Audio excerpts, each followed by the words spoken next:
So I've been thinking a lot about scams lately, and I came across this article on Yahoo Life that kind of details some of the scams that millennials tend to fall for. Um, some of them really surprised me, but some of them I don't really go in for. So let's take a look real quick.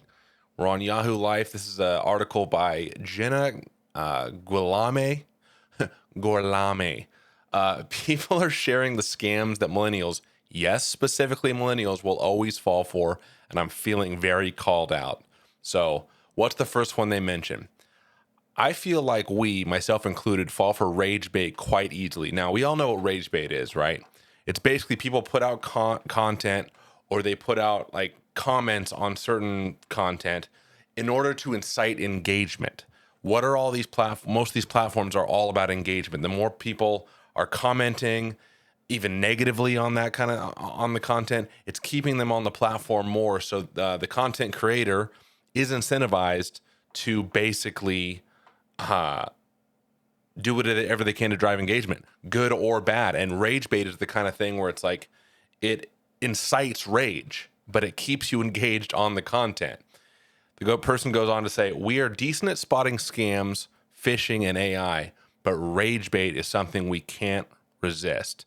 I tend to agree. If you're doom scrolling, if you've been known to doom scroll, and they will throw everything at you, things that you agree with and things that you seriously disagree with. It's not too much milquetoast content. It's not too much run of the mill content. It's always something that you really agree with or you're really going to hate. You're going to be surrounded by that kind of content. Next up, online sports betting. I've seen it destroy a handful of couples in their 30s and 40s. Now, I got to imagine that this is the kind of thing that men of a certain age engage in. And the fact that sports betting is now, like when I was young, you had to go through all kinds of strange channels to do sports betting online. Specifically, like sports betting is one thing. Online poker, that kind of thing, that had a fallout. Now it's coming back slowly. But sports betting now is so deregulated and so readily available that I can see how it would be easy for people to just fall into a complete rabbit hole of sports betting. And what happens when you gamble? No matter how far up you get, typically the person will not have the kind of wherewithal and the discipline to walk away. And on the flip side, the more you lose when you're betting, the more you want to dig yourself out of that hole. It's a known, there's got to be a name for it in psychology, but it's like a sunk cost fallacy. You're down 1,000, you got to win that back. So what do? You lose another 1,000 trying to get that original 1,000 back, that kind of thing. So I don't know anybody personally who has fell victim to this sports betting thing, like seriously, but I know people who do it, but never like to an extreme. But I can definitely see how our generation would get into that. Lots of our fellow generational cohort tried selling MLM products. LuLaRoe, Beachbody, doTERRA, Herbalife, Monat, Pure Romance, Rodan and Field, Sensi, Young Living, Young Teak, Unique, Beyond Counter, Beauty Counter. Now, this is the kind of thing that's been around forever. MLMs, multi-level marketing, basically pyramid schemes. You start the MLM, you buy a bunch of product. Something I know is a little bit about is doTERRA. They put out like essential oils and stuff like that. You buy a bunch of it, and then you sell it to your friends at an increased cost. Then they sell it to people at a further increased cost, or that's how the pyramid kind of maintains itself. So this is nothing new. Mary Kay was kind of like this back in the day. Herbalife, they're a dime a dozen. A lot of vitamins, back in the day, everyone was trying to sell vitamins, I swear. But nowadays, it is a lot of this, frankly, pseudoscience and beauty products that goes a long way towards this. But there's a sucker born every day, and these things, I'm sure, since millennials are always looking for that other side hustle, they will fall into this trap of multi-level marketing, pyramid schemes, that kind of thing. I'm not surprised at all there. Okay, what else? According to my friend who works in the fraud department at a large bank, crypto and Bitcoin scams are very popular. People give up their whole life savings to people who promise them that they will be the next billionaire and never see a single cent again. Okay, so I'm one of the people that I still think that the jury is still out on Bitcoin. I think it's still a very good speculative investment, and I mean that in the purest sense of the word. Speculative. You shouldn't put your whole life savings into something like that.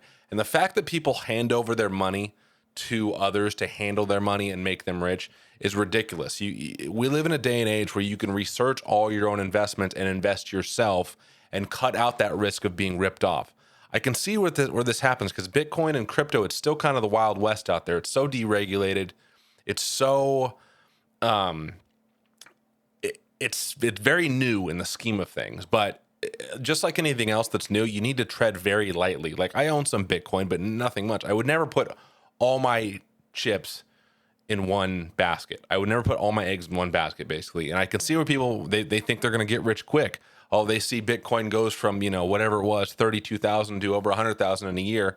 They're thinking that's going to be them, but they might fall victim to someone who's predatory, or they'll catch it on a downturn. These cryptos are volatile. They go up and down very quickly. They're not like typical stocks and bonds where it's, you can expect a decent rate of return if you aren't doing stupid investments, basically. But crypto, purely speculative, basically gambling. There is something to Bitcoin, I suppose, Ethereum, some of the big boys where there's a little more legitimacy. But one thing I would say, never hand your money over to someone expecting that they're just going to double it or triple it in a year. Never do that. Had a buddy fall for a blackmail scam from an email saying they had photos of him jerking off so that they'd send to everyone on his contact list. This kind of thing has been around forever. They get enough of your info, and they basically blackmail you. They know where you live. They know your address, and then from there they can just make these outlandish claims and get you to hand over money. And this goes hand in hand with the previous point. They'll typically send you like a Bitcoin address to send them money, so they'll delete the incriminating photos or the inappropriate photos. It's fucking ridiculous. People shouldn't fall for this, but it just messes with your mind. It gets in your head where it activates like your lizard brain. You don't even want to think that it's even possible. So enough people fall for it that they do that kind of thing. Maybe not an out and out scam per se, but monthly subscriptions. Hell, I went through a car wash yesterday with my son to get the cheapest wash, which was $10, and 3 employees were there trying so hard to sell me on a monthly pass. I don't think that's a scam. That's just people trying to upsell you. I mean, seriously. I know there are people out there that can't just there's certain rules around the city and stuff like that. You aren't like allowed to wash your car in the street or anything like that. But this is a situation where if you go to a business and there's people working there typically, and it's not just by standalone. Like a good example of this in Oregon's Oil Stop. You go into Oil Stop and you have a coupon they send you, and it's for a $35 oil change. Oh, sounds great. Okay. But what do? You're a captive audience. You sit in the car the whole time while they are taking care of your car, while they're giving you the oil change, and they upsell you. Do you want a new cabin air filter? Do you want the fuel treatment? Do you want the oil treatment? Do you want a transmission flush? Do you want a coolant flush? Should we do this, and that? It's all kind of part of running a business. So I don't really count that as a scam. You just have to kind of be impervious to it, especially for things like a cabin air filter. We'll do a whole video on cabin air filters because they're one of the biggest scams in automotive repair ever in the world. Like they will charge you $70 for a cabin air filter. It's $10 on Amazon. Don't go to Amazon, go to eBay. But you know what I mean. Anyway, upselling I don't think is much of a scam. The Tik Tok Shop, Shein, Temu, fast fashion in general. These shopping platforms are so obviously scammy that I can't understand why anyone uses them. Yes, they're cheap. Yes, sometimes you get the thing you paid for. But a lot of the time, you're getting something completely different than what was shown in the product photos. Even if you get an item you can use / wear, the quality is so poor, it's going to fall apart pretty fast, and you need to be replaced and end up costing more in the long run. Plus, they're made with questionable materials and can be hazardous. Okay, this is a big scam. The Tik Tok Shop, I haven't used Shein, but I've done Temu, where they kind of rope you in with that whole thing. They're like, okay, you spin the wheel. Oh, you get 10 items. You get your whole order for free. And they kind of they push you down this rabbit hole with all these products that are obviously cheap, but they look good. They take good pictures. And what happens? They show up, and it's the cheapest bullshit imaginable. It is so cheap. You can feel the cheapness. Everything has kind of that. I dealt with this a lot when I was working in paddleboards. We had all our paddleboards made over in China, and it always come with this smell. It just smelled like a Chinese factory. It just stunk of it for some reason. It just had that just like cardboardy, like wet cardboard always. And everything that I've ever got from Temu, I've only done one order. That was the last one, so they got me there. It had that smell, and everything was cheap, and it had like this weird font on all the documentation, like this cheap Chinese font on everything. I swear that's the dead giveaway. If you can see that font and you get that cardboardy smell, oh God, it's so bad. You'll know you got ripped off, and hopefully you can stay away from those kind of things. But beyond that, it's not good to support these labor practices over in China either. So I'd say that's a total scam. Temu, they sell you on everything like it's going to be great, and then you get it, and they're not kidding. It's complete crap. Complete crap. Next up, health insurance that doesn't actually cover anything. I mentioned that briefly in the last video. It's so clear that health insurance is a fucking scam. It is a scam. It's you pay premiums, and you still pay deductibles, and you still pay copays, and then even your employee pays your premiums half the time. And then it's like, when you really need if you need a surgery to save your life, they might deny your claim or only do part of it, even after all you've paid into. And health insurance is just the tip of the iceberg. Regular insurance, the auto insurance, they're all scams. They're all their entire profit margin is based on denying claims. They have to deny claims. Now, there are a few decent insurance out there that I've heard of that lean into more preventative medicine. So they want you to get in there and see the doctor and catch something early if you do get something, so they can easily nip it in the bud, rather than, okay, wait until you have stage 4 cancer, go in there and you're basically effed. You don't want to fall into that trap. But health insurance, if you look at it, it makes my blood boil to watch like a football game or a basketball game, and every other commercial will be for an insurance company. And you know what that is. That money to put that ad on that football game is paid for directly by denying claims. They deny claims, they up their profits, they advertise more. That's how the game works. So, I think insurance on the whole, big scam. Ordering food on delivery apps. This is another thing. I don't go in for this. This is you're paying a convenience charge. I've been guilty of it myself. You will pay for a McDonald's meal delivered to your home. You will pay double or triple what it would be if you went to the McDonald's and ordered it. So you're paying for the convenience. You're doing it voluntarily. That's kind of where the rubber hits the road with a lot of these scams, where I can't really go in for it because you're doing it voluntarily. You know how much it's gonna cost. Typically, you're not going to pay more than what they say the price is going to be. And on the whole, like DoorDash, if you are not happy with an order, you can just complain. Like, I swear, it's like once a month or something, you complain and they'll give you your money back on the order. So I don't go in for this whole thing where delivery apps are a scam. I had a friend who fell for a romance scam. He even knew it was a romance scam, but he really just needed someone to talk to. So he was willing to pay some stranger money to pretend to care about him. Oh my God. The loneliness epidemic. Millennials especially are like especially lonely. I'm a lonely guy. I don't have many friends. Like, that's the kind of things going around, and people will pay a premium to have someone even pretend to care about them, go back and forth with them. We're seeing this in the AI sphere now. People are talking to JGBT like they're texting with a friend that they don't have. Like, it's getting crazy, but I can see why there is a market for it. We're so alienated. We're so connected via our phones, but we're not connected personally. We're not making friends in real life at nearly the rate that previous generations have. So I can totally agree with that. I don't know if this is a scam. I mean, maybe it was. They didn't really mention. They didn't mention that the person stole the money. I mean, she probably did, or the person probably did pretend to care about the person. So I guess there was a quid pro quo there, but who knows? But that is a sad state of life. We'll do a whole video on the loneliness epidemic because it's a real thing. The investment / success gurus always confuse me as to how many people fall for them. If their best-selling book is a course on how to be successful, then what success have they actually achieved? Perfect example. So That's what I almost fell into with this real estate photography thing. It was like, so they're not a real estate company, but they're selling me on the dream of me becoming a real estate photographer.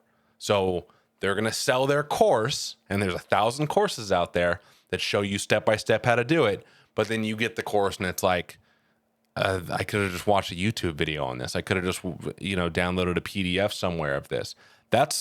I agree. I think the whole guru thing, I mean, you can do it yourself. You should do it yourself. You should just do your research and that kind of thing. They sell you the land of milk and honey. That's what they do. They sell you the snake oil, and they want you to drink it and keep drinking it. And then you'll give them a good review or whatever. And it keeps rolling basically. So yeah, that whole guru thing and selling courses, that's a big one. It is a scam. It's not the word. They're probably varying levels of scams, but I'm sure there's ones out there that are more legitimate than others. Random QR codes. It's becoming a common scam where a nefarious person will place a QR code on parking meters or something random, and people scan it. So I guess that would open up some kind of thing on your phone you wouldn't want to be opened. I'm not sure. I've never heard of the QR code scam. Convincing customers that their computer is compromised and they need to pay to clean/unlock it. Yeah, that's malware, spyware. That's a tale as old as time. Just don't click on anything shady. Don't click on any junk mail, anything like that. Red light therapy. Oh yeah, this. I don't know much about that one either. I'll have to look into that. It's just another pseudoscience thing. It's like essential oils and stuff like that. Just there's not much stuff to substantiate their claims, but they still put it out there. I fell for a clone of the government passport application website not long ago. I was so pissed I had to cancel my credit card, but I gave them all of my info and my baby's info. It's because I'm used to opening up the browser with Google search default and typing it into Google, not the URL directly. So pissed about it still. Okay, so this is a good example. Spoof websites. And I don't know how the government hasn't cracked down on this kind of thing. It drives me insane, but because I've gone through this too. This is why I haven't renewed my passport yet, because you type in US passport and there's 10 different sites that all say they're the most legitimate one, and you never know which one they're. I swear they don't put the official site there, or you have to jump through a bunch of hoops to do it. It really does feel like a scam, and this person looks like they got scammed. They had to go as far as canceling their credit card. That's just ridiculous, but I can see it. Because I've been through the same thing. I haven't been scammed by it, but that's why I have like 2 more years on my passport. I need to look into renewing it, and it's hard to find anything. I guess I'll just go to the post office. They should be able to tell me. My pal got his identity stolen after he thought he found a discount site for a brand that almost never does sales. Poor guy was just trying to get his fiance a surprise gift. Oof. So he got ripped off trying to get a deal. Influencer culture. Yeah. I mean, they're just trying to make their dime. When I was coming up, they called it affiliate marketing. So you'd go in, you'd sign up for this thing, and you would say, okay, I'm going to sell these backpacks. And you go on social media and say, oh, this backpack's so great. Now it's they're a little better at it. They're being a little more sly about it. Anything, oh man, here we go.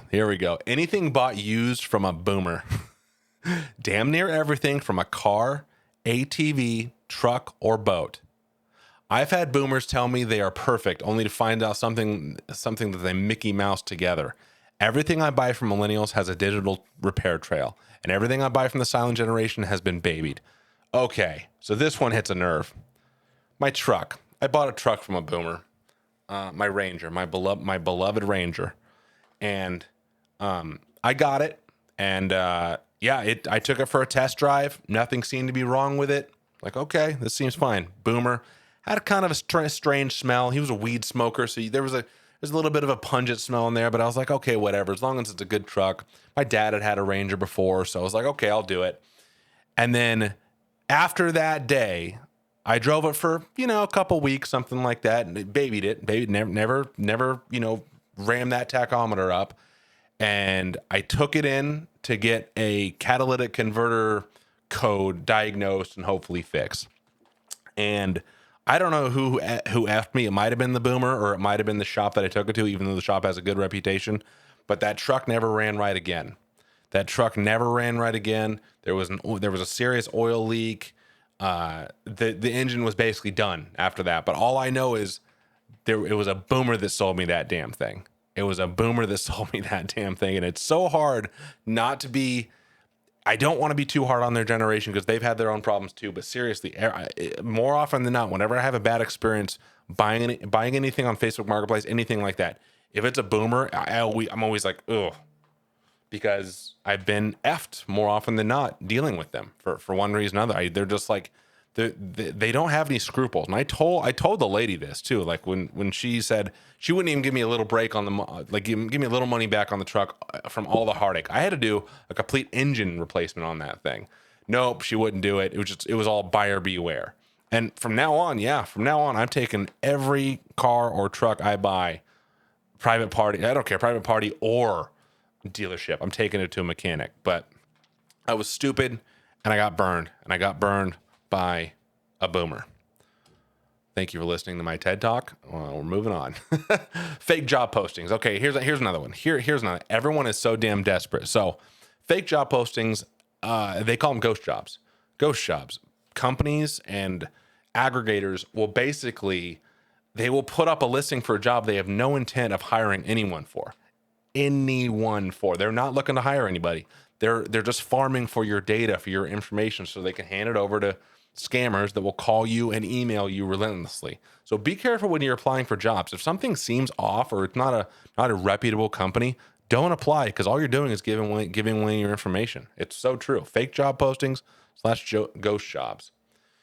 Getting buried in buy now, pay later debt. Now, this is one of the newer scams, and I won't even say it's really a scam. See, their definition of scam is a little more broad than mine is. These buy now, pay later scams are basically short-term credit loans. They're basically, you can have it right now. You don't need to bust your credit card or anything. We'll give it to you, and you pay. Typically, it's in 4 installments. Sometimes, it'll be 10, and they'll do different things. The one that I'm familiar with is the one on PayPal, where it's pay in 4, buy now, pay in 4, which doesn't seem like that bad. But when you're doing it on everything you're buying and you're juggling all these buy now, pay later plans, they want to trap you. They want to get you inundated. They want you to just struggle a little bit so you get nailed with interest. And if you miss one of those payments, you indeed will get nailed with interest. It's not like a regular credit card. It's even a little more, a lot of times it's more predatory than a credit card, because a credit card, there are benefits to having a credit card. If you get your credit card number stolen and there's a fraudulent charge, you can get that taken off. This is more like what buy now, pay later debt is it's instant gratification at the price of, you need to pay these installments. You need to pay, not a minimum payment. You need to pay these installments. Now, some probably just set up lines of credit. I haven't done with all of them, but I wouldn't call this a scam per se, but it's definitely predatory. In general, you should just stay away from them, honestly. Stay away from buy now, pay later, anything, honestly. Apparently, a lot of people are falling for JGBT and generative AI being the answer to all their questions, and I mean all their questions. I refuse. So we talked about that earlier. People are lonely. They want answers. They want someone to talk to. They're going to JGBT. JGBT can ape a person. It's more than just a large language model, but it's basically, it can speak to you in a way that makes sense to you. But it's kind of a closed feedback loop, if that makes sense. So you may not it's not right 100% of the time. It's basically an aggregator, and it presents the information in a way that's easy to understand. That's my understanding of it, at least in its current state. Yeah, I really like this article from Jenna Guillame. She did a great job. So yeah, I think we're doing a pretty good job, but I do agree. Some of those scams, they're getting more sophisticated, and we're falling for them more and more. So anyway, I'd love to hear your thoughts down below about any scams you've fallen prey to, or your parents fell prey to, or anything like that. I'd love to hear it down below, and we will see you in the next one.